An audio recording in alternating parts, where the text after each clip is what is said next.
Well, once again, everybody, welcome in. I'm Jeff Slakey from KMAS Radio. We're continuing our community forums across the Shelton School District. This time we're at Shelton High School, and we have some great representatives to talk with us tonight. Bruce Kipper is the principal. We also have Jordan Stray, one of the assistant principals, Katie Shrum, a CTE teacher, and still here with us is Superintendent of the Shelton School District, Wyeth Jessee. We have a good audience here tonight. If you have questions, you can fill them out over there and get them to me, and we'll go through it. Otherwise, this will have a similar feel to all of our other conversations that we have, just a good opportunity for the community to get a better understanding of the Shelton School District and Shelton High School. So Bruce, we'll start with you as the principal overall for the high school. Kind of just give us a rundown of the teachers, the number of students, the number of teachers, the student body, things like that here. Sure. Thanks, Jeff. And thanks for being out here tonight and doing this. This is a great opportunity for families to get more information. And like I always like to say, a closer look always reveals more than a casual glance. So I appreciate the opportunity. So here at Shelton High School, we have roughly a little over 1,400 students. About 100 of those are enrolled in Running Start. Okay. So those are mainly juniors and seniors. They attend, some go 100% in Running Start, and then others have a varying number of classes here, 1, 2, some have 3, and they kind of go back and forth between the college and high school. All of them are very involved at Shelton High School in extracurricular activities and sports and those type of things. Theater, choir, we have a lot of choir students that are in Running Start, band, those things. So they do take advantage of the opportunities here outside of the classroom. Beyond that, we have about 75 certified teachers, roughly 125, 130 staff members overall, including our classified staff and paras and those things. So it's a fairly large organization. Yeah. We're really just a microcosm of our community. We have students that come from varying backgrounds, and we have a fairly large ML population, our multilingual students. We have a population of students that have IEPs or have special services that we attend to. Roughly any given time of the year, roughly half to 60% of our students are involved in extracurricular activities, sports, clubs, those type of things. We have a very robust CTE program. I'm sure that many of our families are aware of our Academy program. We're really built around the Academy model. And the freshman year is designed for students to explore. And then after that, when they get to near the end of their freshman year, they choose an academy and a pathway to enter their sophomore year. Wyeth, can you pick up on the microphone here? I kind of want to get an understanding of where, and Bruce join in too on this, how that academy model came to be, where you kind of took the inspiration, because it is different than what a lot of families, I think, here that even went to Shelton at some time went through in their education. So how did that all come about, and where did the research show that this was a good idea? Yeah, that's a great question, and I think one of the great things about these roundtables is capturing some of that history, right? No one's going to get on the internet and research all these things and get some quick answers of like, why did they do the academy model? Where did that come from?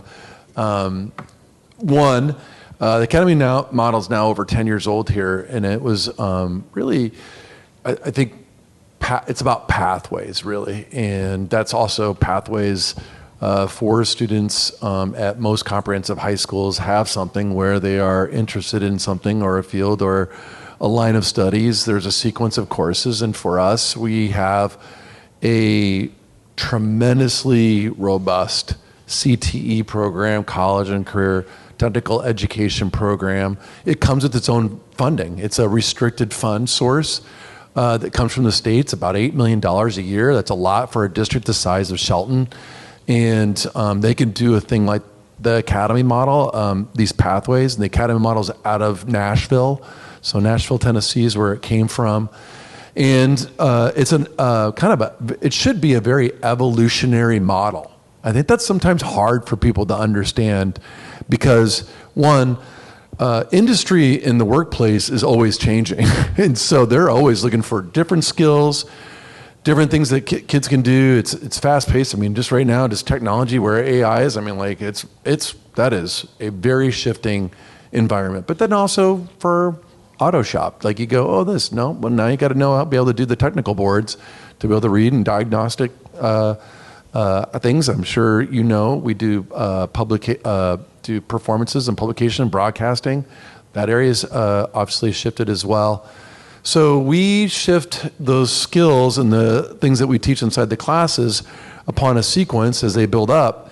But there's really two other things that I think are also important. One is just the interest of students. And so we craft, like other high schools all across the United States, our courses are also based on the interest of students. We can't just simply create pathways because that's what industry wants. Kids won't sign up or they won't show up. And so we make sure that we match that. We have a very detailed way of doing that, a lot better. That's one of our improvement things since I've been here the last 5 years. But the last one, which is a very interesting thing, is our freshman academy. And I got experts here to my left. Ultimately, Bruce and I were in Nashville. I was already like, what are we going to do different? We went to some different high schools in Nashville. And we're both like, we got to have this freshman academy because it's about the orientation of the students to high school. It was one of the things in our strategic plan. Students and families are like, I need a lot more orientation in high school. It's very confusing and very intimidating, and I don't know how to navigate it.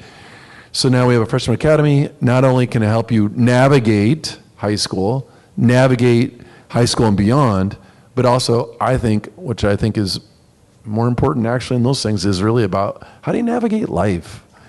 Like you become, you're 14, you're faced with a whole bunch of social situations along the course and journey of high school. You want to be able to navigate those the right ways because you can get off on the wrong path in high school. It can take you into where you truly won't have access and opportunity. So that's my long answer. I think it's important that I go over some of those things just because those are the really cool things that go on for the academy model here at Shelton High School. And when it comes to somebody choosing an academy, they're not pigeonholed into that for the rest of their life. Is that right? I mean, they can, just like any college major or whatever, you go, well, this isn't the path that I liked. And you're not then starting over again. I mean, you're still getting credits to graduate eventually, right? Yeah. And the way the pathways are built is there's some crossover between classes. Certain classes may meet a different number of pathways.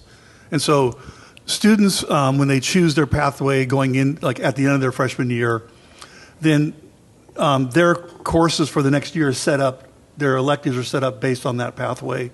And usually if a student gets in their sophomore year, beginning of their junior year, and they want to change, they can still complete the pathway of the next chosen the one they make. Sure. So because some of those classes are crossing over and they're meeting different requirements, just like a college class meets different requirements depending on what major you're having or what minor you might have. And you mentioned this kind of like an elective. This isn't pushing aside any of the, I guess, traditional general education courses here at the high school, right? No, they still have to meet all of the general requirements that any other graduate has to meet. Jordan, tell me a little bit about your role here at the high school. Yeah, it's perfect that we're talking about this because my role previously for the past 3 years has been to oversee the Freshman Academy, or as we have titled it, the High Climber Academy.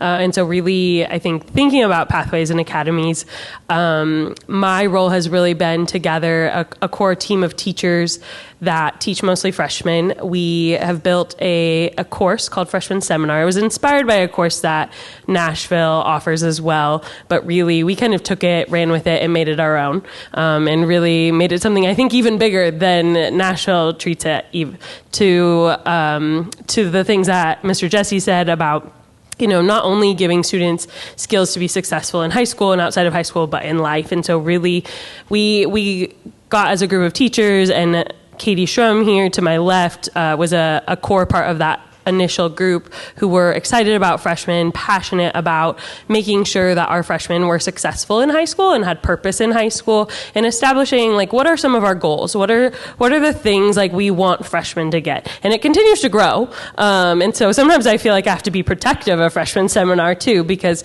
our freshmen, there's a lot of things we want them to learn so that they find success in high school and they find purpose in high school. And I think our biggest goal of High Climber Academy is that students feel a sense of belonging here at Shelton High School, and they feel that with the teachers that teach in this program. They feel so cared for, so loved. They're constantly going back to their teachers.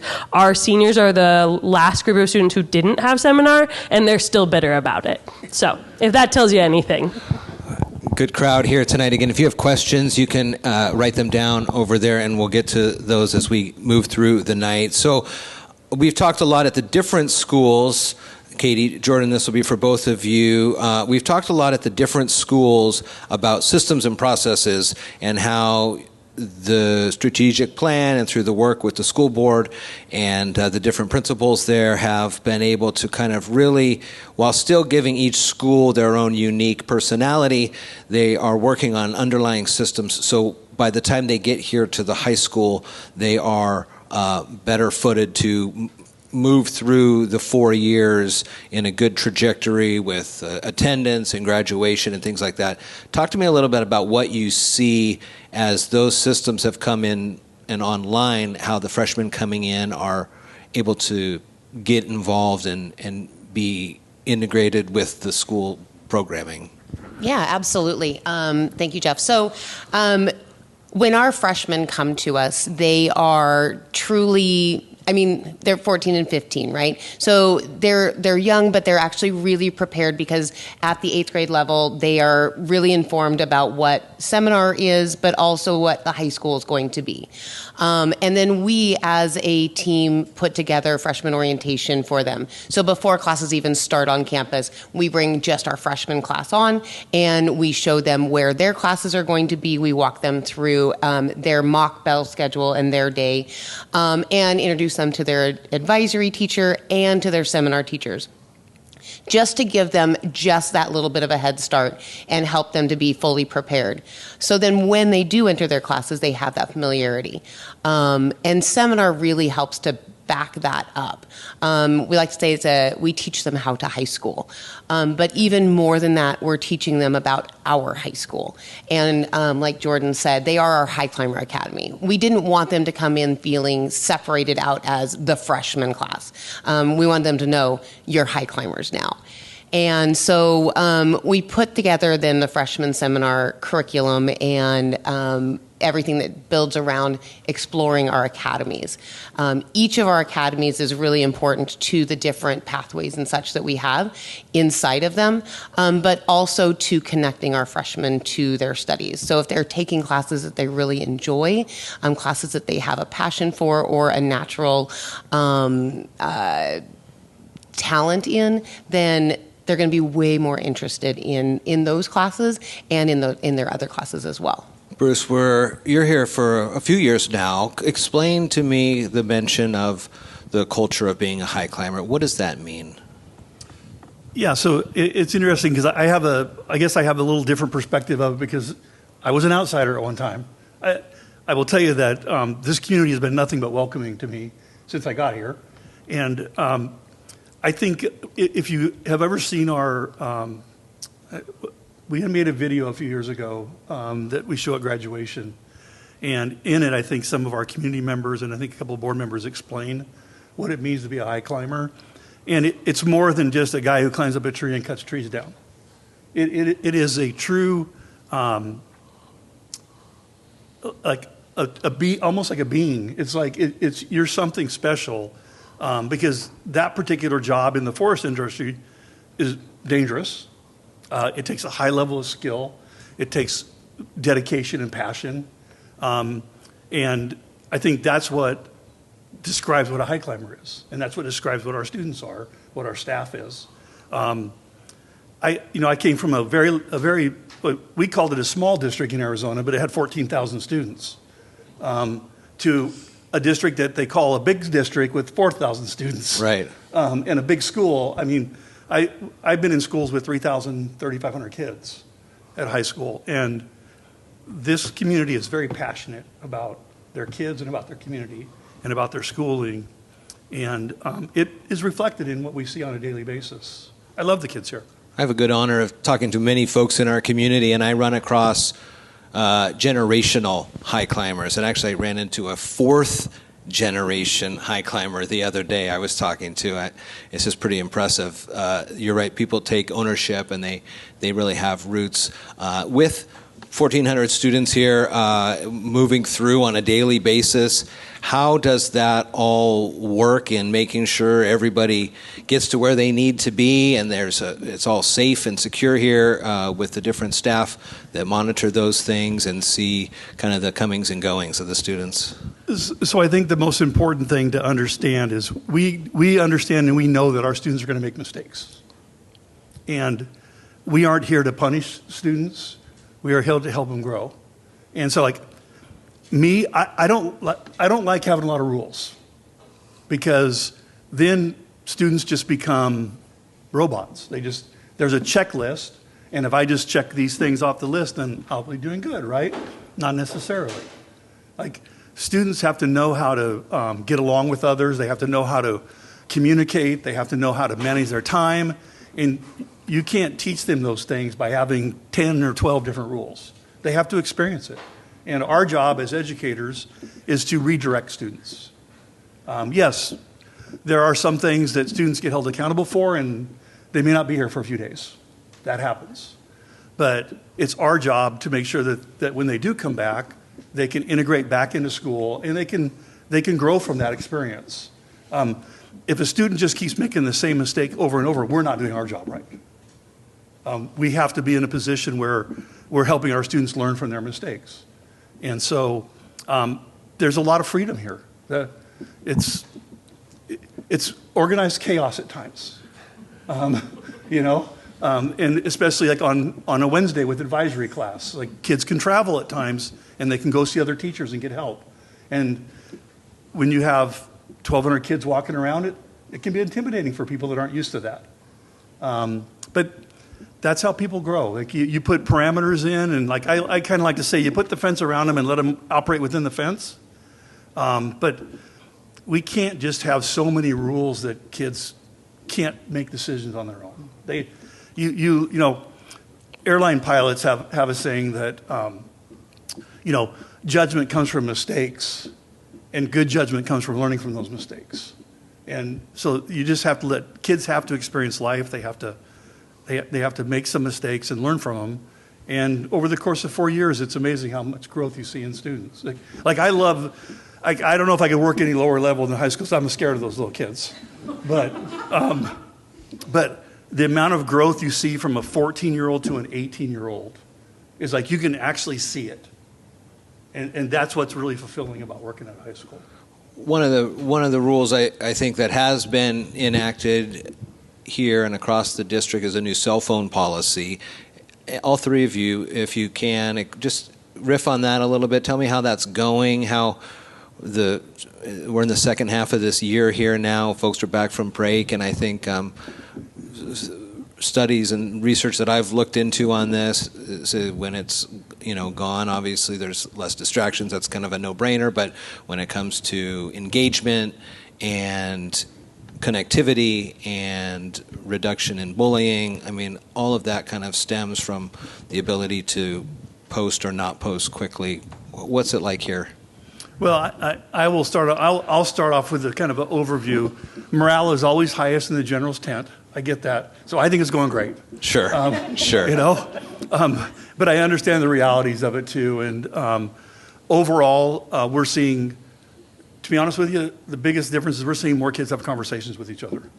If you go into the sub during lunches, less students, even though they can use their phone, less students are on their phone.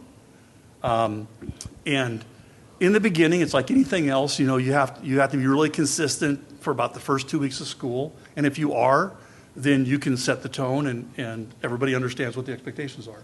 And we did that. I was averaging about 18,000 steps a day, going and getting phones from teachers.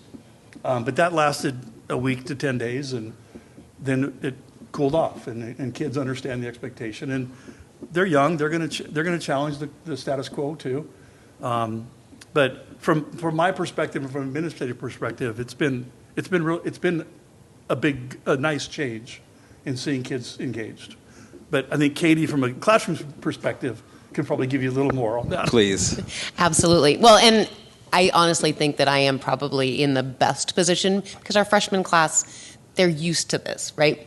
The schools that they were in previously in 8th grade, they didn't have their phones out at all. So I do know that I definitely have a little bit of a benefit on that.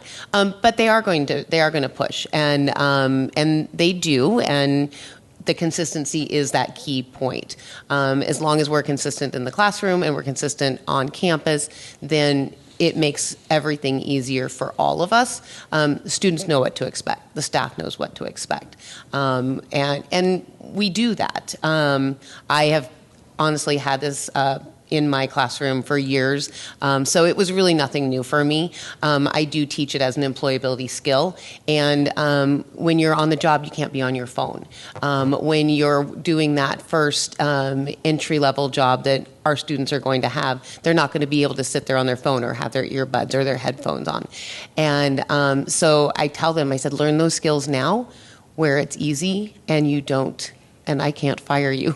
Because when you're on the job, that is going to be what's going to happen. You're going to end up losing your job, or you're going to get reprimanded for it. And it will be far more detrimental than having to put your phone away or lose your phone for the day in high school.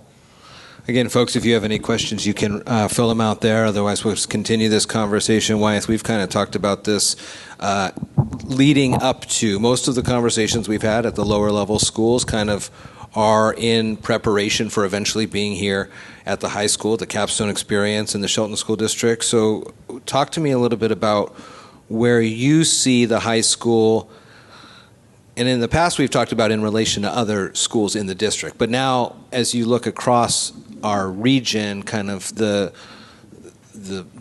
highlights that you recognize here at the high school compared to when you talk to other superintendents that you know around here. The things that the staff are doing great, the students are understanding and moving forward with. Yeah, so, previous district, I had 12 high school, comprehensive high schools, right? Like, and Bruce is used to some of those things too. We've had many conversations coming on board and seeing things that are unique about SHS. The school has changed a lot. This school has undergone a lot of transformation. Started well before I got here. Since I've been here, the A building here, in and of itself, it's now become, I think, a great, nice central hub. Kids love coming here, even during lunch, maybe when they're not even supposed to, but they do congregate here. You got an amazing mural that I saw last week when I was here doing my walkthroughs. And I get in a lot of classrooms and see a lot of things. And it's just really a point of change. Like, some high schools don't change like hardly ever. So, and I think the thing that the staff, the students, the community should be very proud about here at SHS is that it is a school that is responsive to the needs of students. It has gone from a place where I think some kids had a hard time engaging with this school and in the population. There was a lot of places where kids couldn't even be around each other. I think some of the relations with them, some clubs they just weren't wanting to participate. And since then, it's, brimming with activity. It's has all sorts of choices. It's the academy model. It's now the college and the high school that's here where you can get credit. It's extra mental health support for students who need it, where kids are like, what? We got mental health support too? What? Yes, you do. It's available to you. The football team and the girls basketball team, the athletics here, swimming, I can go track. I just kind of go on and on. Like, this is a place where winners come to win. This is a place where you have access and opportunity.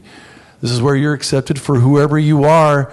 We'll take you, we'll grow you, not only as a student, but as a person. And that's what I think sets this school apart from other schools where it was just running on tradition. And if you didn't have it, well, you're a loser out. Here, it's just the opposite. It's whoever you and what you need, we will change for you to help you get where you want to go. And so I think this town has a little bit of a hard time taking some extra pride in their ability to be super, super successful. And I think SHS is, I think, a real highlight in the recent history for this community. So we're in the second half of the year. The Freshman Academy model is moving, and soon they'll be deciding the pathways to go as they become sophomores. What is going on now in the classrooms to get them prepared for the latter half of this year and into next year? Absolutely. So like I said, we explore all of our academies throughout the first 2 trimesters of the year in freshman seminar. And we get to explore those in different ways depending upon the academy. One thing that we've introduced this year, which has been an absolutely amazing experience, is our skills fair that we do in the High Climber gym. And it's a great opportunity for our freshman class to get to go through and try out the different pathways. So they're learning in a hands-on, amazing way from our community members, from student leaders that are in the classes, and they're really learning about what those classes could entail. Just this week, we are actually culminating our Business, Finance, and Hospitality Academy with our own Orca tank, and our students are developing a product. They are then going to pitch that product to a panel of pod investors, I believe. I have to rethink my terminology because it's been Shark Tank, so they've been sharks, now they're Sure. pod investors. But it's such a great opportunity for them to get to explore that. And then we will reflect back on all those academies. And what did you like? What did you not like? Remember those classrooms that we got to go and visit, or the different classes that you can take. And then we reflect on that, and then they do a declaration. And this declaration is really their way of connecting to that academy and pitching why it would be important to them, why they want to take the classes. I have students that have known from day one of their freshman year what they want to do, and that hasn't changed. And I still have students that don't know necessarily, and I get constantly asked, but which academy should I go into? Which pathway? And I said, well, if you, kind of what Bruce was saying, if you choose a pathway and it's not, and you get in there and it's not exactly what you want, you can make a change. You don't have to. But this gives you an opportunity to try on a career pathway, try on something that you may really like. And so it's just really a great way for them to safely get to explore those careers that they may think that they really want to do without a lot of added expense or a lot of added burden.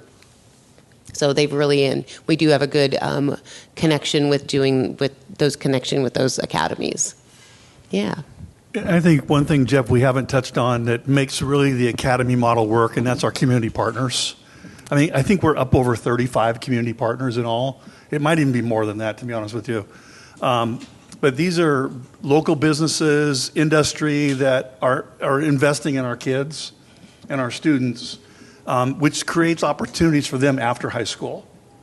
It used to be where students, like, you either went to college or you went to work. Like, that was the model when I first started in education. And now it's like we want students to have a number of opportunities after high school. And these opportunities are being created by our community partners. Many of them, they'll pay the students tuition or college as long as they come work for them. And so it's just a lot of, for a community that I would say this small, having that number of community partners just shows the commitment that the community has in our young people. And because, like I like to say, they're going to be your neighbors one day, and we want them to be contributing members to society. And the community has really bought into this model also.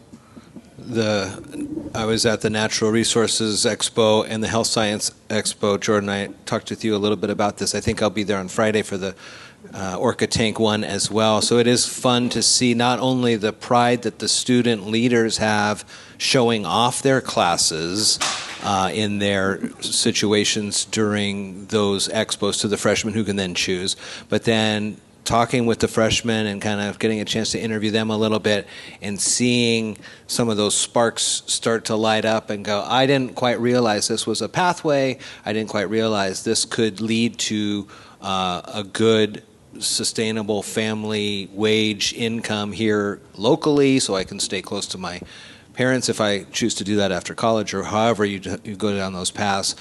How often do you talk, I guess this would be sophomore through senior, and the teachers there and the students, and kind of assess what is being taught? You mentioned the adaptability of the classes and how you're making sure you're teaching to what students like these days, but you're not going to necessarily always be teaching streaming YouTube creator classes like that. Like, how do you decide what the future focus looks like and how you get these kids prepared for that, any of you?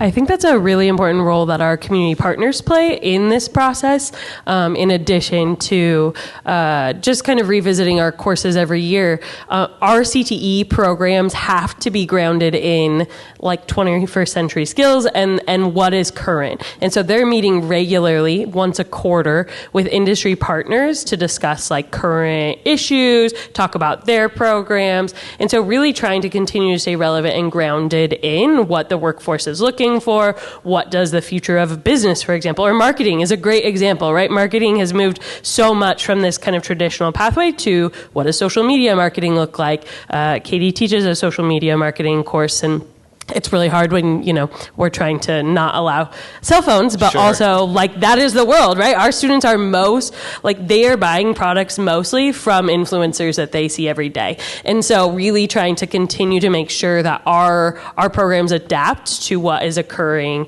at this time. I think it's really helpful that we often have staff members that have worked in industry too, so they may still have friends that are in the industry, so they're still staying current as well. For a lot of high schoolers, it can be obviously an adjustment. You're going through 4 years of your life at a really key moment here. You're changing physically, physiologically, mentally. All sorts of things are happening here in these important 4 years.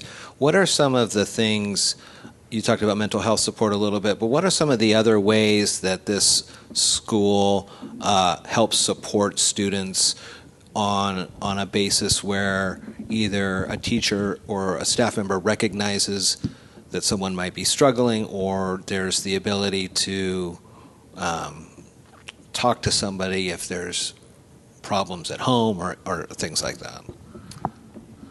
Go ahead. Well, we have our school counselors who are well equipped to support staff and students. I would say our staff as a whole, though. Bruce spoke to this. Our staff is an incredibly aware staff, and they know when a student is struggling or they're looking different, they're behaving differently, and they're really quick to either check in with the student or get the student to somebody they know who can support them. We do have a mental health counselor that is here 5 days a week. We have a drug and alcohol counselor here 1 day a week. We have a school social worker. We have lots of support here, and it's really a matter of really trying to use our resources well to support students, both with their mental health and whatever's going on in life. I think that a school counselor's role is vast and always evolving, and so sometimes it's challenging for them, and that's why there's that value of having that mental health counselor as well, but also making sure that students are prepared for life after high school as well. That's part of our seminar classes role. We have a college and career specialist who she helps kind of students navigate the challenges of becoming an adult too, because that brings a lot of stress to students and families. And so we provide a lot of supports here at Shelton High School. Again, if anybody has any other questions here, we're moving through nicely. Let's talk a little bit too about the safety and security on campus. I know at least one of the safety officers, former Shelton Police Department officer here, Paul Campbell, and I know he walks around a lot. What are some of the roles he does things when he's walking around here. Wyeth, don't worry. He's engaging with the students and kind of just making sure everything's going well there. What is it like on a disciplinary side? You talked a little bit about some of the things that you try to do here, but kind of explain that a little bit. I hear stories on the internet, about things going on, and so this would be maybe a good chance to address some of those misconceptions that people have here. Yeah, I will say this. So we have 2 security guards on campus. There's 5 administrators, if we include our district athletic director, Scott Chamberlain, who's housed here on campus. He meets regularly with our administrative team. He's part of our administrative team. And we have a very robust security camera system on campus. We've added more cameras each year as we go by. Our number one job and priority is keeping kids safe and providing a very safe. Because if kids aren't safe, they can't learn. We might not even try if they don't feel safe. I mentioned earlier that a closer look always reveals more than a casual glance, and I think a lot of the internet stuff you see are casual glances. And I'll invite anybody, community members, parents, school board members. You're welcome to come here anytime. I'm happy to take you around. We're a wide open campus. There's nothing secret here. I will tell you that like any other high school, 90% of our kids are doing exactly what we want them to do. But you never hear about them. 10% of the students, they need some support. They're coming to us. Many of our students come to us with some trauma in their life, some difficulties, whether it's broken homes or whether it's, a lot of people are struggling right now. It's a very tough economy, and it's not all roses and cakes as people think it is. And I had a meeting with our department chairs today. Our parents are sending us the best kids they have. They're not keeping the good ones at home. And so we have to work with the kids we have. And we have to meet them where they're at, and we have to help them grow. And they're going to make mistakes. Do kids make mistakes here? Absolutely. I go to Walmart, kids make mistakes, and adults make mistakes at Walmart every day. I see it. So we're just a microcosm of our community. And we respond. And again, it's all about learning, and it's all about getting kids to grow. And if you don't let kids, obviously we don't like to let kids make mistakes, but if we don't allow them some freedom and the ability to make decisions, then they're not going to grow. And when you allow students to make decisions, sometimes they make bad decisions, just like many times adults make bad decisions. We talk about this, the last couple interviews you and I have had on this topic, on how you and the school board talked about this and worked through this on the strategic plan and things like that. It's all kind of part of the educational process. Yeah, we have 4 priorities within our strategic plan. Those are the things that were identified by the community. Over 500 individual pieces of came back on our survey. 1,000, I think over 1,000 people actually participated overall through the focus groups in the surveys, and the information that we received to generate it. And safe and welcoming environment was one of the things that came away. It's the work we keep talking about. It's the like security and cameras, and some of the pieces even around mental health and counselors. There's some of it can sound reactive to a lay person. Didn't have kids right now in school. Could sound kind of reactive. We do a ton of prevention, and that work starts all the way from preschool. It builds itself up. We have to teach those social skills. We have to teach the academic skills. We have a number of activities at the younger grade levels, and then we have them here. We want to engage them. They get a chance to get off their cell phones. They get to talk to one another. We try to pull in the parents and the families, and as Bruce said, there are things that are going on in kids' lives and have.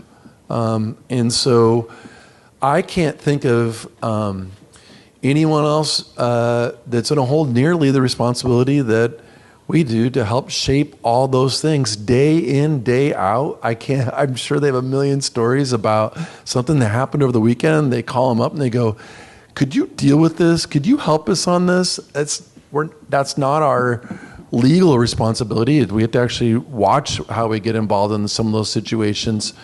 But we feel a lot of pride in what we're trying to do because we do want to shape those citizens who will become your neighbor to do the right thing. We are trying to get them to be productive citizens in a way that can provide economic mobility. They can most certainly make good choices, help lift up others. And I think that's gotten away from what public education does because I think sometimes people assail us when they have the quick glance. They put the things out there, I can't believe this behavior. And I'm like, I think one of our student reps said it best. He's like, it's all good until it's your kid. How come everybody else is trying to say that kid's a really bad kid, but until it's your kid? And so that's for us to pick up whoever, again, walks through the door, and for us to help shape them into the best person we can. One of the ways that I see a good opportunity for kids to get a positive outlet on campus is through the different, you mentioned athletics, but also the clubs and organizations that are here. And over my time at the radio station, I've had the great privilege to interview many of those student leaders in those clubs, FFA, DECA, NJROTC. They all come through, and they really are kind of the future leaders and folks in our community who people will start to look to. The diversity of the clubs here nowadays is amazing, with game theory and all these things that people can find an outlet to help push them in a positive frame. That's got to be fun, because I know the first home football game, everybody kind of shows up and shows off what they do. That's a great part of this school, I think. Yeah, I think one of our, as Wyeth likes to tell us, it's our business to know our students' stories, strengths, and needs. And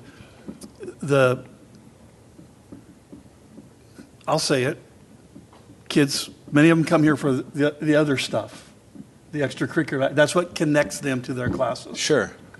That's what connected me to when I was in high school. And so by offering a wide variety, and again, it comes down to student interest. We're always surveying students about what they're interested in, how to start a club, what's the procedure for starting a club if you want to start a club. You hook them on those extra things, and then they do better in classes, and they become more engaged in the classroom. They want to be here. They want to be here, and they have an ownership in the school. And what makes that work is that, like, Katie helps coach swimming, but she's a freshman seminar teacher too. So, like, they're like, wait a second, I just saw you at the pool. And so they see Katie as a person and not just a teacher. And so that's why I think it's important that we need to have as many coaches, club sponsors as we can that are teachers, because that's how you make the connection. Now, all schools have to rely on what we call off-campus coaches or off-campus sponsors. There's just too many to fill. But our job when we look to hire staff is like, what else do you offer? Like, how are you going to connect to kids outside of the classroom? Because from a teacher's perspective or a staff member's perspective, it's much more fulfilling if you're connecting with kids outside the classroom also. Like, you now have a purpose. If a student just comes here, goes to class, and leaves, they don't feel that connection. That's the same thing for a teacher. If the teacher just comes here, teaches their 4 classes, has their planning period, and then leaves, they don't necessarily feel a connection either. And so that balance of getting staff members that are coaches and sponsors, getting as many kids involved, there's that connection that now everybody is much more fulfilled. Everybody has a purpose. And then that purpose creates, okay, what's your passion? What are you really passionate about? And then let's get you in those areas. We're taping this on the 20th of January. Ballots will be out soon. There's districts across the state here in Mason County, especially 2, that are going to be asking voters to be informed on an upcoming levy vote. I think as we've talked over the different schools, this is probably the school that would have the most impact on those. If you could explain from the district superintendent's standpoint of kind of where the levy support from the community goes into the high school. Yeah, again, the levy coming up for February 10th. That's you're talking about 12-13% of the district's budget comes from the levy, and the monies we get back from Olympia. For us, that would be all up and down this entire school. It's a lot of activities like these folks know that, the staff know that, they know that looks, it's part of everybody's salary, but the things that end up getting when you have to, if you don't pass a levy, the things that have to get turned on itself are the pieces that our administration, counselors, mental health therapists, security, and athletics. Those are the things that get cut because the state's requirement for 24 credits, that's going to hold, and our needs for kids with special needs, those are going to take the first take of where the money, whatever is left over, to fund those particular services. Because again, those are state law, and that's what we have. And then you do the best you can after that, and that's the tough challenge of it. So that's heavily felt. Really heavily felt at a high school. Jordan went on and on about all these things that are going on and all the things that help assist and all the clubs and activities and athletics that it's transformative for a comprehensive high school, Jeff. You would see it be night and day. If you're in elementary, you would see it and feel it. But because there's so many other activities that tie into kids and their lives, with athletics and activities, that's just part of what you do here, and the supports kids need to get out the door. Those would be the things that would be absolutely felt. The second half of the school year has started, and what are some of the things that you want to see by the end of the year? Some goals for the high climbers, some goals for some of the athletics, the clubs, the activities. Like I know some DECA students just presented at the school board, and they're at state, some looking at nationals and things like that. It's pretty great time as you start to wrap up the year. Yeah, I think so. Like our main goals that are tied to our SIP are what we focus on a daily basis. We are looking at data almost every day with regards to our freshmen and our attendance. So our freshman success goal, we know that, and research clearly indicates this, that freshman students that earn 6 credits their freshman year are much more likely to graduate on time than freshmen that don't earn 6 credits. So before you go on any further, 6 credits, so to graduate here, it's 24 then? 24, yes. Okay. So you can actually earn, with our model and our trimester system, you can actually earn 7.5 credits just in a normal school day here in high school, a year. And so, but we know that if we can get our freshman students earning 6 credits their freshman year, then their path to graduation is much easier than somebody who doesn't earn 6 credits. Because now you're talking about, well, what did you fail? What classes do you have to retake because they're graduation requirements? So when you're retaking classes, you're not taking classes that you actually need. And so we have a very robust system in place to monitor our freshmen. We have a list of freshmen that need support that we are supporting on a regular basis. Our data clearly shows that when we connect a student with a mentor, with a case manager, or with an adult that they know cares about them and monitors them, that student responds in a positive manner. We also know that students that attend school on a regular basis do better. When I presented at the school board back in December, I think it was, like our freshmen and overall student body, those students that attended more than 90% of the time passed all their classes. Like 94, 95% of them passed all their classes. When you start getting below 80%, there's a huge difference in the number of credits earned for students that are, so we have 2 interns that are doing their admin internship, staff members here, and they're tasked with having attendance meetings, contacting families, finding out what the roadblocks are, If we can get parents here on campus and have a conversation with them, their students' attendance improves. And so the focus is getting families here in front of us so that they can see what all is offered here, what opportunities their child has. So those are the two main things we focus on. But I would also say that continuing to offer our students opportunities. I will tell you that we took our girls and boys basketball team to Alaska right before Christmas. And some of those students had never been to Seattle before, never been on a plane, let alone all the way to Alaska. It was 7 degrees, 3 degrees, whatever it was, but it was cold, but they all made it back. Those opportunities don't exist if we don't have the resources to do that. We have, this year, we do a readathon every year. In the first trimester, our students read 145,527 pages in 60 days. And the staff weren't quite as good. They were at 55,000. That's still pretty good, though. But focusing on literacy, I think, and Wyeth says this best, when you can get kids to read and get kids engaged in reading, it helps all subjects. There is reading in every subject, believe it or not, even math out there. And